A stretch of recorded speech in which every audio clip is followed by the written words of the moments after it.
AG ನ್ಯೂಸ್ಗೆ ಸ್ವಾಗತ. 2023ರ ವಿಧಾನಸಭಾ ಚುನಾವಣೆಯಲ್ಲಿ ಕಾಂಗ್ರೆಸ್ ಪರಾಜಿತ ಅಭ್ಯರ್ಥಿಗಳ ಸಭೆಯನ್ನ ಕೆಪಿಸಿಸಿ ಅಧ್ಯಕ್ಷರು ಆದ ಡಿಕೆ ಶಿವಕುಮಾರ್ ಅವರು ಕ್ವೀನ್ಸ್ ರಸ್ತೆಯ ಕೆಪಿಸಿಸಿ ಕಚೇರಿಯಲ್ಲಿ ಸೋಮವಾರ ನಡೆಸಿದರು. ಪ್ರಚಾರ ಸಮಿತಿ ಅಧ್ಯಕ್ಷ ವಿನಯ್ ಕುಮಾರ್ ಸೊರಕೆ, ಕಾರ್ಯಾಧ್ಯಕ್ಷರು ಆದ doctor GC Chandrashekar, Vasant Kumar, AICC ಕಾರ್ಯದರ್ಶಿ ಮಯೂರ್ ಪಟೇಲ್, ಗೋಪಿನಾಥ್ ಪಳನಿಯಪ್ಪನ್, ಮುಖಂಡರು ಆದ ರಮನಾಥ್ ರಾಯ್, ಶಿವಶಂಕರ್ ರೆಡ್ಡಿ, ಯುಬಿ ವೆಂಕಟೇಶ್ ಮತ್ತಿತರರು ಉಪಸ್ಥಿತರಿದ್ದರು. ಕನ್ನಡಿಗರ ಮೆಚ್ಚಿನ ನಿಮ್ಮ ಎಜೆ 24/7 ನ್ಯೂಸ್ ಕನ್ನಡ ವಾಹಿನಿ ಇದೀಗ ಟಿವಿಯಲ್ಲಿ ಲಭ್ಯ. ಒಂದು ವೇಳೆ ನೋಟಿಸ್ ಕೊಟ್ಟಿದ್ರೆ ವಾಪಸ್ ತಗೋತೀವಿ. ಇವತ್ತು ವಕ್ಫ್ ಪ್ರಾಪರ್ಟಿ ಅಂತೇಳಿ ಬರ್ತದೆ ಅಂತ ಹೇಳಿದ್ರೆ ರೈತರು ಬೀದಿಗೆ ಬಂದ್ರೆ ಏನ್ ಮಾಡ್ಬೇಕಾಗುತ್ತೆ? ಯಾರು ವೋಟ್ ಹಾಕಿಲ್ಲ ಅಂದ್ರೆ ಗ್ಯಾರಂಟಿನೆಲ್ಲ ಸ್ಟಾಪ್ ಮಾಡ್ಬಿಡ್ತೀವಿ.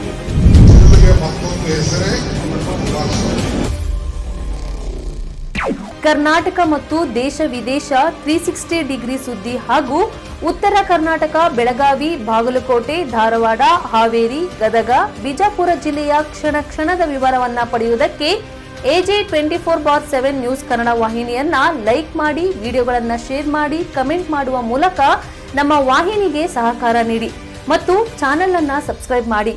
ಧನ್ಯವಾದಗಳು.